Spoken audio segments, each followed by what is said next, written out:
आप देख रहे हैं कार्टून बॉक्स। एक गांव में रहती थी 4 बहनें, फाइजा, फिजा, सारा और सना। चारों बहनों के माँ बाप नहीं थे, इसलिए बड़ी बहन होने के नाते फाइजा सारे घर का काम करती और खाना बनाती ताकि बाकी तीनों बहनें पढ़ाई कर सके। पढ़ाई खत्म होने के बाद फाइजा तीनों बहनों की शादी करवाना चाहती थी, इसलिए वो और मेहनत करने लगी। फिजा कोई काम नहीं करती थी, अपने पड़ोसियों से गप्पे लड़ाती रहती। उससे छोटी बहन सना अपनी खूबसूरती पे ध्यान देती रहती। उसे अपनी खूबसूरती पर बहुत घमंड था और सना सारा दिन सोई रहती। जब खाना खाने का वक्त आता, उठकर खाना खाती और फिर से सोने चली जाती। गांव वाले देखने लगे कि फाइजा बहुत मेहनत करती है, लेकिन तीनों बहनें कुछ नहीं करती।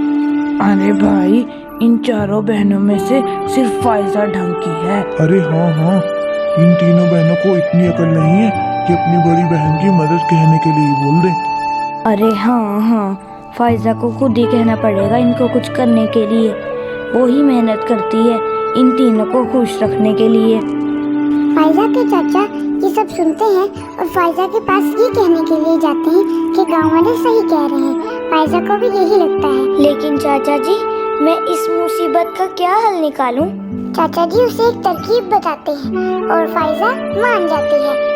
और फिर अगले दिन फाइजा ने कोई काम नहीं किया, न खाना बनाया और सीधा अपने काम के लिए चली गई। तीनों बहनें जब उठी तो उन्होंने देखा सारा घर बिखरा पड़ा है, खाना भी नहीं बना। तीनों बहनें बड़ी बहन का आने का इंतजार करने लगी और जब वो आई, हाय, थक गई। वो अपने कमरे में सोने चली गई। तीनों बहनों के पास कोई रास्ता नहीं था। उन्होंने खाना पकाना शुरू किया। उन्हें बहुत मुश्किल हुई, लेकिन उन्होंने जैसे तैसे करके खाना पका लिया। उन्होंने खाना सर्व किया तो उनकी बहन बहुत खुश हुई कि चाचा जी की तरकीब तो काम कर गई।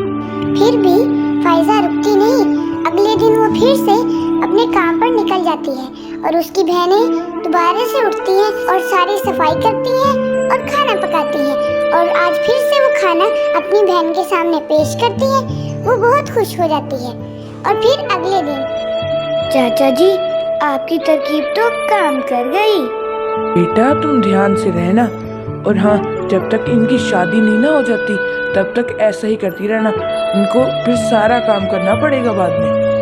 प्यारे दोस्तों, अगर वीडियो पसंद आई तो ज्यादा से ज्यादा लाइक करें, अपने प्यारे प्यारे दोस्तों के साथ शेयर करें ताकि वो भी हमारी अच्छी अच्छी कहानियाँ देख सकें।